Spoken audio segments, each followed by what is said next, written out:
You're listening to Achtung Millwall, broadcasting from the beautiful South Birmingham. Accept no substitute. Hello, dear listeners. Welcome to Achtung Millwall, the number one Millwall podcast. Thank you for joining us in the aftermath of this afternoon's 1-1 draw up there at Deepdale. Joining me to chew over the cud of what seems to me to be a slight opportunity lost is the man himself. It's Mr. Neil Fissler. How you doing, Neil? Yeah, not too bad, Nick. Not too bad. Just seems a bit strange. A Friday afternoon in the sun. We've watched a game of football. It's like a throwback to the days when you watch reserve team games. Lockdown football. It does seem a bit kind of odd to be doing it. We're also hoping, in fact, here he is. He's joining the stream right now. We have, for the positive vibes, in a very idyllic-looking blue sky rural location. It's Mr. Harry Warren. How you doing, H? You're right, mate. I'm setting this up on the hoof. I've not done it from the phone before, but yes, bear with me, and I will get headphones so you'll probably be able to hear me a bit better. You're coming over loud and clear, mate. We are speaking, listeners, in the aftermath of the aforesaid draw up there at Deepdale. Neil, it was a frustrating game for me. I don't know how you found it. I thought we looked strangely sloppy, strangely nervous, almost like the occasion was overwhelming us slightly. I think we're getting a bit carried away with this playoff thing. I think, yes, we are in and around there, but we are in and around there. There's 2-3 points difference between us and Sheffield United. So let's not get too despondent. We went up there, and the bigger disaster would have been if they'd have beaten us. But we've got a point. Yes, you could argue that it was a couple of points dropped. We did have plenty of chances. But when you look at it, we are creating chances, and that's a good thing. Whether or not you put them in the back of the net is another thing altogether. But it wasn't too bad. It was a very exciting game of football. I think you'll agree. It was certainly end to end, wasn't it? Second half, especially, yeah. I suppose what I have in mind, I'm just looking at the other results, and you're right. I mean, to be involved in the mix at all is a huge achievement for the club and for the players. For Gary Rowett, much maligned man at times online, and today was it was a big opportunity. I had it down as a must-win. I think other results have kind of conspired to mean that a draw isn't as bad as it could have been, which is a good thing. But you're right, we are just 3 points behind Sheffield United in sixth spot as we record this show. And you know, that's some achievement. And I think it's easy to I think the allure of the playoffs, Neil, are so big, and the chance that it offers a club of our size, the second chances become fewer and fewer and fewer at this stage of the season. That said, after a fairly cold start day, we conceded an early goal when we were looking sloppy at times and a little bit not switched on, but we did well to get ourselves back into it. And there's a massive opportunity on the 54th minute. I mean, that was a shot from Danny Mack in the end after a nice cross from Jed, and then Keefton Beld hit the crossbar. So we had our opportunities. It's just the eternal Mill problem not quite taking them. I think let's let it go today. Yeah, and that sloppy start, it really was a sloppy start. What was that kickoff all about, honestly? Yeah, that was a very weird thing. Yeah, it was almost as if somebody had a bet on there being a goal kick in 5 seconds of the game. So we decided to try and shoot from the kickoff. Probably actually one of the strangest things I think I've seen in a game of football for a very, very, very long time. It just wasn't even close to going anywhere near the goal, was it? And it was straight from the kickoff, as the laws of the game now state. You can shoot from the kickoff directly from the kickoff without the ball covering its own circumference, and it almost went out for a throw-in. It was a very strange stuff. I've never seen anything like it. I can't even think of anything close to it. I've never seen an attempt of that kind. And then that seems to start, really. It was sloppy, wasn't it?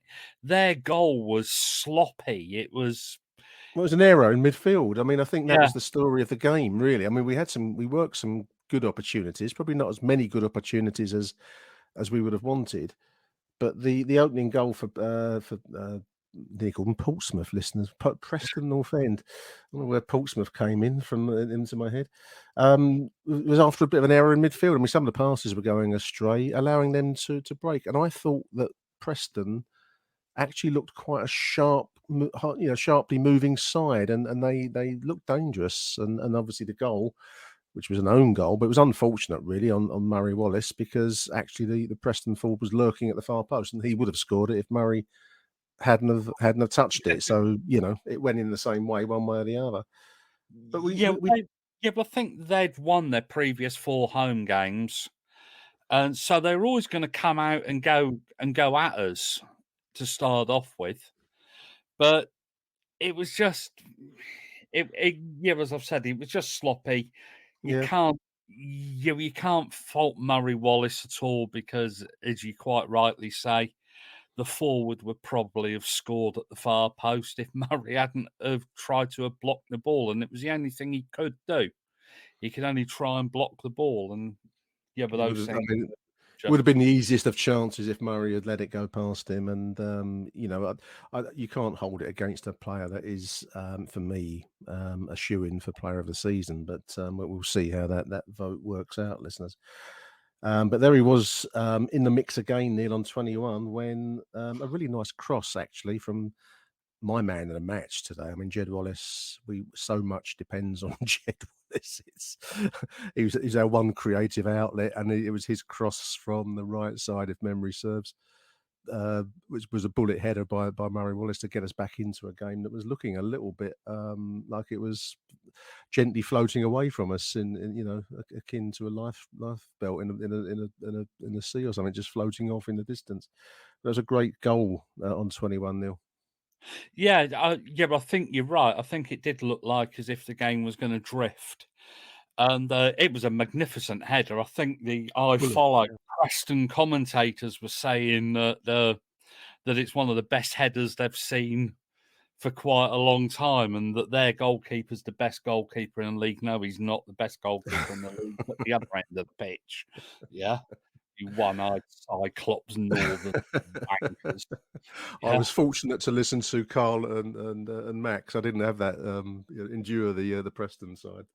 But, but it was absolutely magnificent. And one thing that did strike me watching the game was we've got quite a good team at the minute, but next season, Daniel Ballard, influential member of the side, on very loan. strong today, but Dan. Yeah.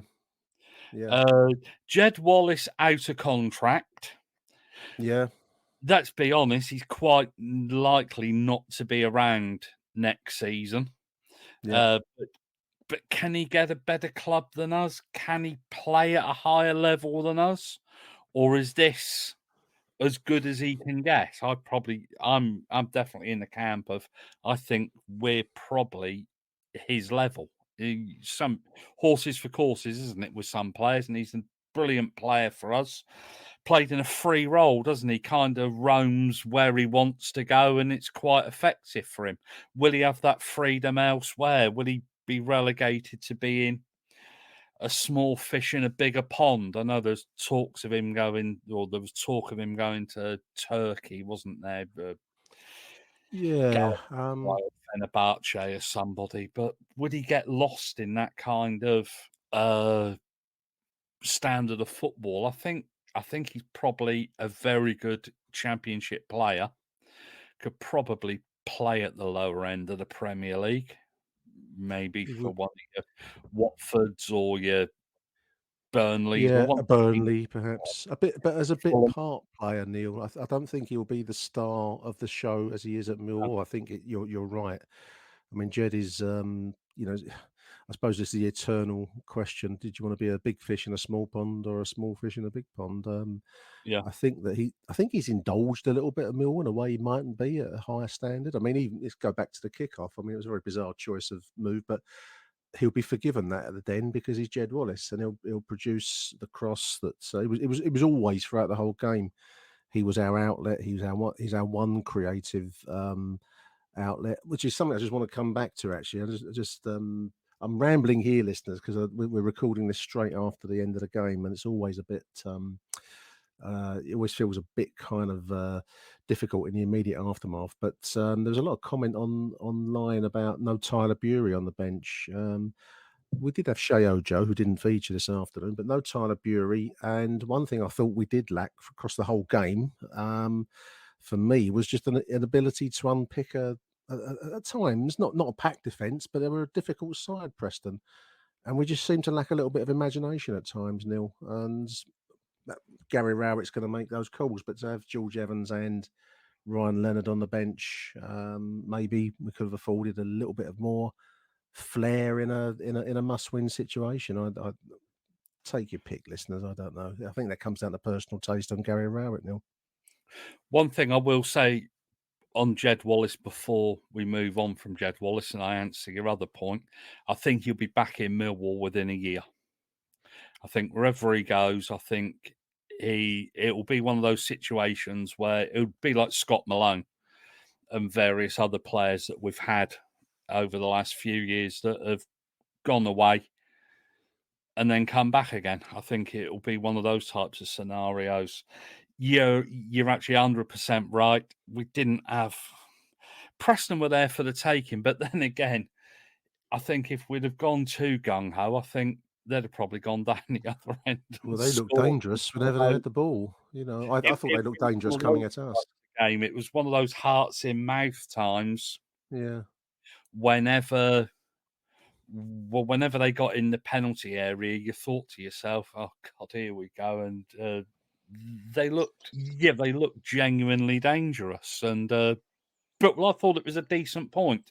Yeah, well, another day we could have gone up there and we could have got turned over 2 or 3-0. It's just one of those things. I thought that having the earth, we didn't score in the second half, and I think the goalkeeper made 3 saves with his legs, didn't he? He did well. We had a big opportunity on 54, but I'm struck by the return of Birdsong with the return of Harry Warren to the conversation. Like the St. Francis of Assisi of Achtung, Millwall, he's back. We lost him, but now he's back. Welcome back, Harry.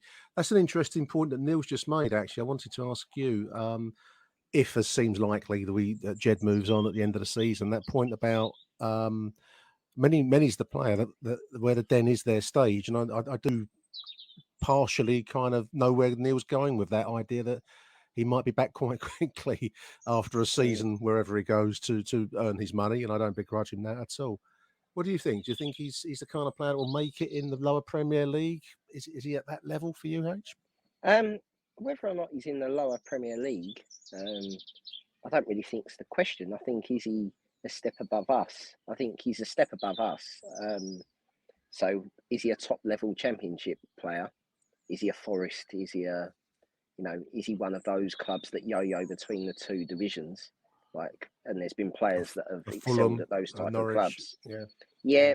Would he do well there? I think he would, because I think you go to the Premier League to have, your money for 12 months and then you come back down again. But yeah, you made the point that he's our only creative. He is our only creative, and when he doesn't play well, we don't play well. So, he will. I hope nothing but good things for Jed Wallace. I don't think he owes us as Millwall Football Club for the money we paid for him anything else. I think he's been here an exceptionally long time, in the sense that he's already had we've flirted with the playoffs twice, 3 times while he's been at the club, and we've never quite got there. So is he right to try and better himself and go and test himself somewhere else? I think he is. That's taking the emotion out of it, I suppose. But I think Jed Wallace will go to somebody else, whether it be Forest, whether it be abroad, whether it be Norwich. I think he'll do well wherever he goes. I think he's that. But I do get the point that if it doesn't go well, he will look for a bit of home comfort and maybe come back to Millwall, like so many have before him. Sort of Steve Morrison springs to mind. Neil Harris, sort of as a recent one. Yeah. Neil Harris, yeah. Scott Malone, isn't he? Scott Malone, yeah. Scott Malone. I mean, George Saville. There's a few, but I think very few have come back. Probably other than Neil Harris. Very few have come back and hit the heights that they were at before. Maybe Scott Malone to a certain extent, that he's a better attacker now than when he left, but defensively he's probably the same. So I'm not too sure on that one. But yeah, I think Jed Wallace, look, at the end of the day, whatever happens with Jed, is we will be a weaker side without Jed Wallace in it. Undoubtedly, that is to be I agree. Definitely agree with that. Other results have conspired. I thought today was a must-win, boys. Today, but other results turned out it wasn't. I'm just looking at the results here. Loss for Sheffield United. I think Sheffield Blackburn United are a beat, joke, mate. Didn't they? As somebody, a team that they were losing. Yeah. They were losing all game against Reading to concede. I think they equalised in like the 88th, and then conceded straight away again in the 89th. So typical playoff football when it matters. I just, no one wants to finish sixth. It's horrible. It's awful. Like, this is the thing with Millwall. It's the hope that kills you, and they're not quite willing to kill themselves off just yet. But the positive of that is that, we're still in it, but the unpositive of that is that I'm feeling like I'm going to have to fucking book a train ticket to Bournemouth. And I thought we'd be out of this by now. It's the scene in The Godfather. Just when I thought they were out, they dragged me back in. I think, and a repeat word I wrote down whilst I was watching the game today was we look nervous. And I think, but that nervousness, when you look at these other results, I'm just looking at AFC Bournemouth 0-0 versus Middlesbrough. Again, result they probably would have expected to have prevailed in second spot. And the others we've mentioned, Sheffield, Blackburn, someone. I mean, the stakes are so high at this as we get into these last few games. It's just 4 games to go now, boys. And I didn't think we were as nervous as those results would imply at those clubs. So I think it's going to be to be involved at this late stage. I mean, Easter Monday now, we've got to play Hull City. We've got to win that, I think. Otherwise, it does start to just. We need to win. We need to win every game we've got left. We need to. Yeah. That is as simple as it is. I don't think you can say it any other way. Look, let's be honest. I don't care what you're doing on Monday. I don't care if you've got the hangover from hell. It needs to be biblical Monday. That we need to start 1-0 up. We need them shaking before they come out the tunnel, because that's how we've only got 2 games left at the Den, and we've got to win both of them. So that's in our control to control. We this season know that if the Den, we don't win when we're behind, right? So if Millwall concede first, we don't win, because we haven't won since Stoke early. When was that? Back in October, something like that, when we've been behind. So coming from behind, we have to start. Yeah. So we have to start right. We have to that's team and support in some ways, because I think sometimes we, me especially, on this podcast, have said how flat and boring we've been at home, and I think the fans sort of go there and expect to be bored to tears in some ways, but still grind out results. I think maybe the handbrake, we almost need to take the handbrake off in these 4 games, because sometimes he needs to embrace Den chaos, is what I'm saying. The chaos of the Den on a chance of playoffs, that needs to happen in these 2 games. When you go away from home, if you want to try and nick a point away nick the 3 points away at Bournemouth, and I can't remember what the other away game is, but the Peterborough, Birmingham, and so you got. Well, I mean, look at them. I mean, they were 2-0 up today against bloody Coventry, and they lost 4-2. So 4-2. The champion, and that's all 4 goals. I think that was 1 goal just before half time, and then 3 in the second half. But they're it's not in our own hands, but we can only control what we can do. So if we win 4 games and we don't get to the playoffs, that will still be a magnificent last 4 games, if you understand what I mean. It's a massive ask to do that. It's massive to win 2 on the bounce in a championship, let alone win 4. So, it's a very long shot. I we are we're the 100 to 1 shot in the national. Sometimes it comes up, but you're not getting any money for a place in this one. We are capable of winning them. Yeah, but that's the thing. I think one thing we've proved this season, for most seasons, actually, is we can punch above our weight, and there is a togetherness. Me and Nick have spoken about it, when this team is capable of delivering when they need to deliver. They've shown it time and time again this season, especially during that injury crisis when we only had 14, 15 players. they really were capable of pulling their fingers out and getting the results when it matters. So it's 4 cup finals, isn't it? Something like that. Yeah. It's a horrible old cliche, but you're right. Harry's actually right on this. Yeah, we need it to be evil down there on Monday afternoon, don't we? Achtung, Millwall. To today's game, Neil, I mean, I think you'd agree. The first half was, well, it was one each. We came out of our shell more in the second half because we have to, as we did against Barnsley. I mean, we need to be out of our shell pretty much from the start because that's going to bring the crowd on side.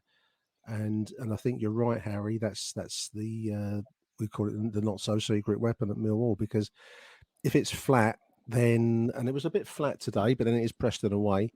It sounded so on the TV anyway, on the stream. Then it's just hard to get it going. And 4 games to go. So I wanted to touch on, boys, if we can, the strangeness of football, which is the sacking of Sean Dyche by Burnley. With I think they've got 8 games to go in a relegation fight with Premier League status on the table. Football's a very strange business, Neil, isn't it? I mean, the time to have sacked a manager, I would have thought, in Dyche's case, would have been a couple of months ago, perhaps, when you still got some time to make some changes to a squad, or an international break. But I mean, football and football chairmen are strange beasts. So it's hard to read into that. I mean, we're particularly interested, listeners, because obviously he's an ex-Millwall favourite player from a great season. Beyond that, he's Burnley's manager. But I just found it an interesting choice of moment to drop the axe. You'd have thought you'd let him get relegated and then maybe drop the axe at the end of the season, logically. Yeah, I think they've got an American owner, American consortium that own them. They probably know absolutely jack shit about football, to be quite honest. Because square root of fuck all. Yeah, because what they've actually done is they've actually added the advantage to Everton, haven't they? Absolutely. Yeah, sometimes in football, decisions are mystifying, and that happens to be a mystifying decision to me. I mean, the only way that this gets any funnier is if that when Everton sacked Benitez, it turns out that Burnley appoint Benitez and Benitez gets Everton relegated by keeping Burnley up. That's the sort of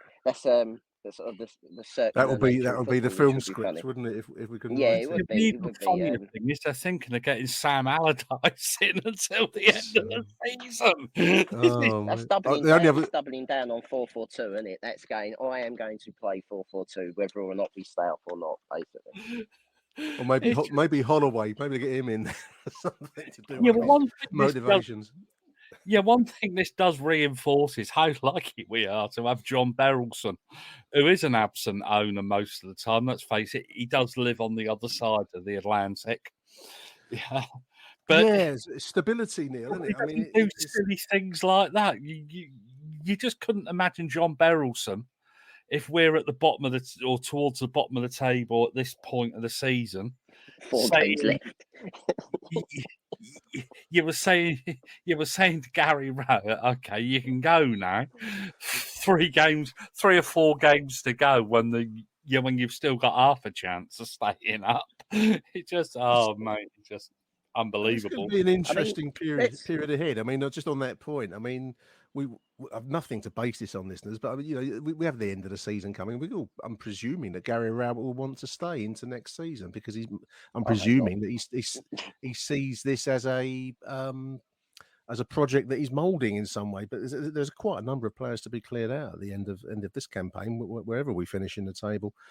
I mean, Harry. I mean, I know your position's clear, H. I mean, you wouldn't be sorry to see him go if that were to come to pass. But would a Dyche style manager? I don't think we can afford Dyche, but would a Dyche style manager be more up your street, or what would you have in mind for Millwall?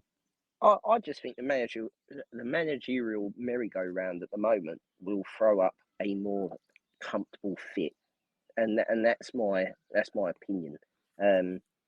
I can't see Wayne Rooney staying at Derby, whatever he says. I can't see Frank Lampard staying at Everton.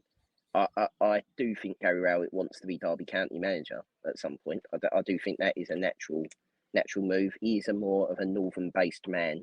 I think there will be some big clubs that sack their managers this season at the end of in the summer, and He's the media's darling, isn't he, Gary Rowett? He loves a bit of Sky Television and a bit of PR. So I can look. At the end of the day, he's done an okay job at Millwall in the sense that he's not got us relegated. He's kept us upper mid-table. It's a bit. That isn't a. That's harsh. No, but that's what it might be. We're on the brink of the playoffs. It's an okay job. But we are on points. Playoff. That's hard. Right. Is it any good? Is it any good though? That's what I'm questioning. Is it any good? If we get to the play, right, this is the question. If we get to the playoffs, right, do you want to go up with this team? I mean, we all want to go up. I do want to go up. I really want to go up. Absolutely, go up. Yeah. But we will get battered. Absolutely. Well, I was just reading Manchester City are using the Den as their training ground this afternoon for the FA Cup semi-final. Oh, what have we given them? What have we given them to do that? Are they going to moan that all their players are now injured by using it? Is that what they're going to say? Is that going to be the excuse? Well, it might actually transpire. Well, after Pep's been down to the Den, this afternoon, he might say, "Fuck it to Man City next season, and I want to manage Millwall. This is the place for me. I want to eat at the Millwall Cafe." The Millwall Cat has done him a fry up. He wants to go. I mean, I know I'm being. Of course, we want to go up. Of course, we will. But of course we do. But the point is that there have been large periods of this season where it has been dreadful. I know we are where we are, and that is due to mainly a fantastic 8-game run that dragged us back into it. He is a streaky manager. We've had a run in his tenure where we didn't win for, 6 months, it felt like, during the middle of lockdown. And I know that's difficult on other people. And if it hadn't been for lockdown, I don't think he would have survived that. I just think that he's got a massive job to do in the summer. And the problem I've got with that is that I don't trust Gary Rowett to do that job. So therefore, I think he's done a good job with what he's had, but his actual recruitment has been very poor while he's been in charge of Millwall. I don't think that Aldo's back. You can say that now. But now Millwall might do the recruiting for him. But that's the modern way of football, isn't it? Aldo as the but Aldo left under him and returned under him. So someone's made that decision. I would suggest it was Steve Kavanagh that made that decision. Well, again, whether that's right, wrong, or otherwise, but unfortunately, the managers are the ones that pay for that. I'm just saying that, in general, I don't think that this squad has really been built on anything that that Rowett's brought in revolutionary signings. Malone's the next Lion. Bennett's decent. I can't deny that. Afobe's been decent, but that's on loan and it's not permanent. There's Savile we've brought back on whatever we've bought. There's on the news at Den is that there's possibility of Bennett and Freeman still yet to play a part in the season. I mean, we've mentioned already that we need 3 out of 4 wins, preferably 4 out of 4 wins from the remaining games. So players are coming back. I know what you mean, Harry, and I'm not unsympathetic to the idea that some of the football we've seen at times has been pretty dreadful, pretty tough to watch. Yeah, I mean that's a fact. I also think it's true that some of the signings we're making. I mean, Afobe, it wasn't his best game today, Neil, was it? Afobe, I thought he had one of his. He can look lazy at times in a way that's possibly unfair on him, but I still think there's a level of skill in that player. I know maybe the jury's out on Oliver Burke a little, but these are players that have come from a level that is a step forwards from what we've been used to at Millwall. There's an argument that if Gary Rowett does stay, that's the kind of level of squad that he's going to look to, or he's going to be expected to build for next season's campaign. It's all too old. That feels very Holloway-esque. Is my concern. That's what I'm. Right, I think Ryan has it right. I think Millwall looking in that particular area. We can't outspend people to get those type of players. Is that the right model? That's my problem with it. I think we've spoken about model before, and my model would be to actually shop in the lower divisions, bring players through, and then sell them on for with the Peterborough kind of Brentford model. Brentford's Yeah, model. definitely. I'm always told I'm the pessimist as well. Like sitting here going, well, we are 4 points off of the playoffs. Like, I'm sitting here going, oh yeah, I want the manager gone. We're It's 3 not- points off of the I- playoffs, actually, Oh, at the is it moment. 3 points? Sorry. Yeah, Sorry, my we've got maths. Coventry, I Blackburn, and apologise. Middlesbrough in front of us. That may be a problem. Other clubs in front of us. Maybe a problem that we're not in the playoffs. Yeah. Yeah, Well, I mean, your you know, Twitter will be lighting up, H. That's for sure. After this, Look, the fan mail's going to roll in. in for you, Harry. I Look, see I you're don't- in a look, the beautiful point- the spot there out there, and you should be mellow, mate, out there in the country. I'm very mellow, to be honest. Listening to this mob talk about Ipswich is the funniest thing in the world. That's another thing. Be careful what you wish for, I suppose. The thing is with Rao, he just doesn't push my footballing buttons, shall we say. There's not, he doesn't do. We play a passing style of football where the passing is not very good. Like this is the style is supposed to be there, and we still grind out results, and that's good. But I think that's the clear out that you've talked about, the amount of players that have to go. We don't tend to do very well with that, and when our most creative player leaves, we are going to be a lot worse off for that unless we replace him with someone that does what Jeb Wallace does, and we probably need 2 players to play like Jeb Wallace does to equal his turnover. So whatever he creates a day, say he creates on average 5 chances a game, you're going to have to get 2 players to do that because that's normally what their standard is. He's one of the best players in the division for creating chances and taking chances. It's mad. Like, it's mad that we can't do anything about that. But that is my concern. My concern really isn't the manager. It's in the sense that we are losing our best player in 4 games' time unless we get to the end of season tournament. And I don't know whether or not I trust this manager to find that replacement from someone that I don't know about. You're going to be Tyler Bury was in for, enraging the maybe listeners, Harry 6 months? Warren. You're going to be enraging the listeners out there. Neil, Look, Easter Monday. look, Easter, if we get promoted, give him, You're happy. Jesus, give him. Oh, you think my If he joke? gets I was just going to say promoted- to Neil, Easter Monday's a big day for comebacks. coming off the cross. Yeah, Yeah. And you nick my joke. I'm not Judas. I am. No, sorry, I do apologise. We've lost him, Neil. oh, thank God for that. Yeah, no, I do take your point now. I think Harry's been lost, listeners. But I think that might have been an act of God of that profanity there. Yeah, but it was actually an act of Gary Rowett, I think. To be honest, he is partly right. Yeah, it is a massive summer. We've got a lot of out of contract players, and there are players like Kefton Bell. Do you keep or do you let him go? Yeah. It's a player for me who blows very much hot and cold. Yeah, I'm a phobe too, Neil, as well. I mean, we've said it already. I won't labour the point because the whole team weren't on it really overall today. But when he's good, he's very good, and when he's bad, he does look like he doesn't languid. It's very odd. All strikers, isn't it? I don't think it's him. I think all strikers are like it. Bradshaw probably didn't have the best of games today, did he? He came in late. I mean, I thought he was industrious, which was something we were lacking at times earlier on in the match. I think I'm aware that we are 3 points off of 6th spot, which is historically a very good performance for Millwall. And I think we do need to make. You and I do a lot of history shows, and many is the program and the episode that we've done where we're languishing in the 3rd Division South in front of low crowds, so this is a good season. I don't think there's any way you can or should hide from that. I think it's just that sense of so near so far, and it is there for the taking. I've got to be on it because it's been a poor division for 2 or 3 years, to be quite honest, but this is probably the poorest it has been for a little while. I agree.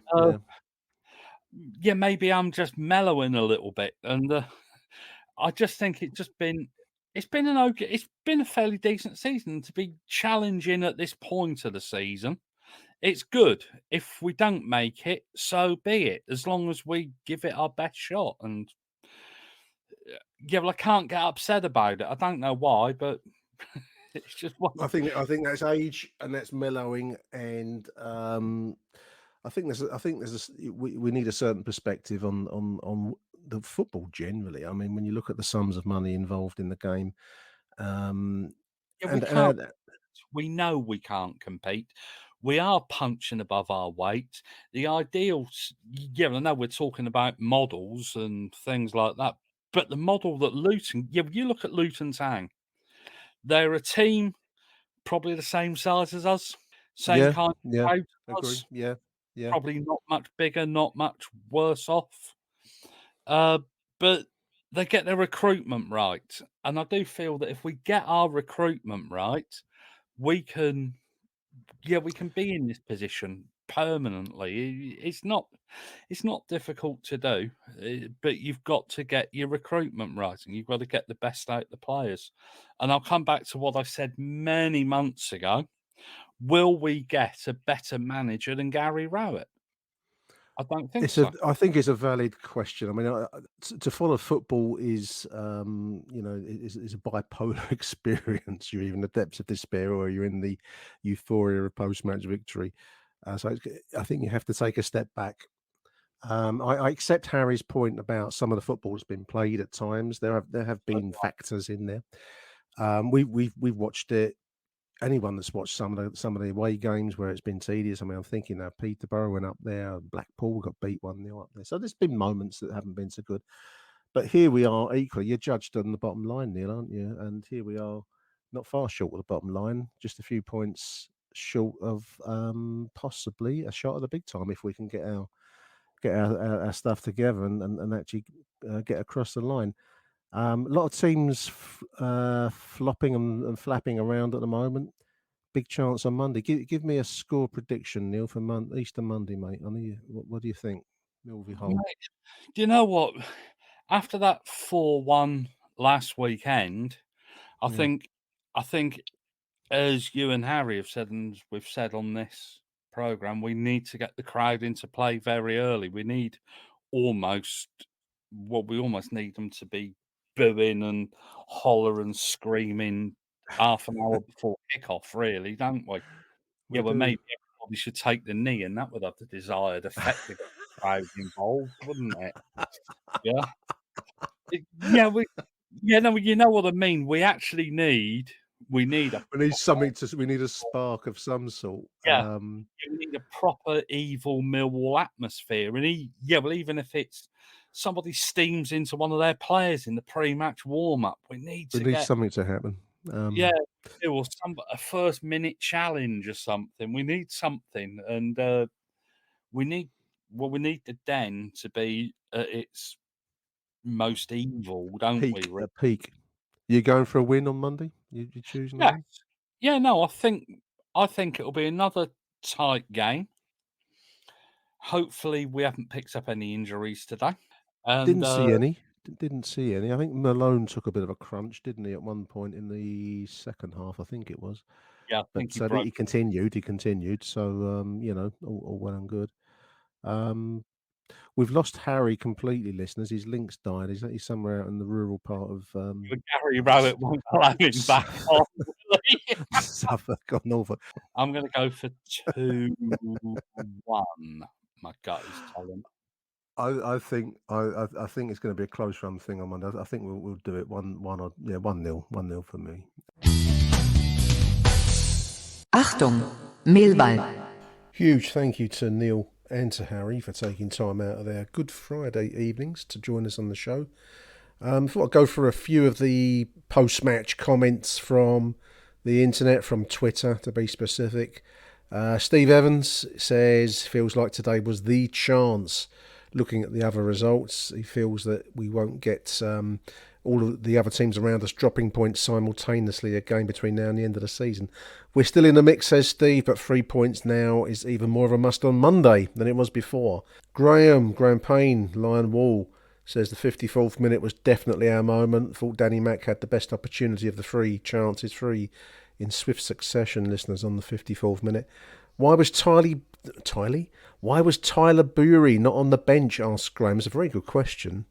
I think my own theory is, I don't want to get into another knock Gary Rowett zone, but I think he does err on the side of consistency. And the midfielder George Evans, who was on the bench with Ryan Leonard today, you'd have thought one or other of them was sufficient for the game. This was a must-win as we went into it. So not to have a creative like Tyler Bury on the bench, to me, seemed opportunity wasted. And as Graham says here, Tyler could have been given a go for the last 15. Surely we didn't need Hutch and Evans sitting on the bench. Shout out to JJ, who says, actually following on from a little bit of our own conversation, before everyone gets carried away, listeners, Sean Dyche is not going to come to Millwall. No, he's I'm afraid he's on a different level to us now. Richard Corley mentions Manchester City training at the Den today. And in actual fact, apparently Pep Guardiola after the game mentioned Paul Jiggins, our own Paul Jiggins, who passed away very sadly recently in the press conference held at the Den. Preston boss reported here by journalist Dave Seddon. Ryan Lowe, Preston boss, thinks that they should have had more and they should have been out of sight and they should have finished us off. And finally, Gary Rowett, speaking to the London News Online, says we're 3 points off the top 6. We're well aware of the results. So it was important we didn't lose the game. I imagine that was driving that decision not to include Tyler Bury, listeners. Rightly or wrongly, take your pick. Rowett says we had a couple of moments in the second half where we created a couple of very, very good chances that could be the difference. Maybe there was a penalty shout at the end for Bradders. I thought that was a flimsy penalty shout personally, but you grab whatever you can. Pretty even game, says Rowett. First half, we didn't put enough energy into the performance. No, we didn't. In a similar way to the Barnsley performance, I felt we didn't get going early enough, quickly enough. And, it's okay to turn it around in the second half, which we largely did. But we didn't bring enough va-va-voom to the table. For whatever reason. That was a disappointment, he says, but we grew into the game. Second half, we were much better. A point for us might be okay if we go ahead and win on Monday. Monday is must win, isn't it, dear listeners? No escaping that. So we're going to close the show now with a post-conversation voicemail that Harry sent to me. He's away on holiday at the moment, so big thank you to him for joining us. And he sent me a voicemail just to maybe correct the impression given during the course of the show that he's a little bit negative towards Gary Rowett. So anyway, we'll play out with Harry. Thank you for listening. We'll be back on Easter Monday, hopefully in the aftermath of a good result, or if not, to try and get some handle on the Mill season overall. So thank you for listening, and Arrivederci Millwall. Bye for now. As my internet dropped out, I just want to add, which I'll send this now to Nick. Nick doesn't know I'm doing this, that of course I want Gary Rowett's Millwall to get promoted, and that's a very good point today. I'm just worried about the future. Doesn't mean I'm negative, I'm just worried, okay? And basically, if we get the recruitment right in the summer, I want us to have another go next season. I'm just worried that I think a lot of people are down on Jed, and I don't think that's necessarily right. He has been fantastic. And for all the slaters of a phobia, and I've been that at this season at times, we need to replace his 10 goals. So, they're big replacements to do, and we need to get it right if we want to be where we are or better next season and not at the wrong end of the table. We don't want to go back to League One. I don't want to, not see Millwall in the Premier League and not see Millwall do well. So it all comes from a place of, what's the right word? Of terrified optimism / fear of going backwards.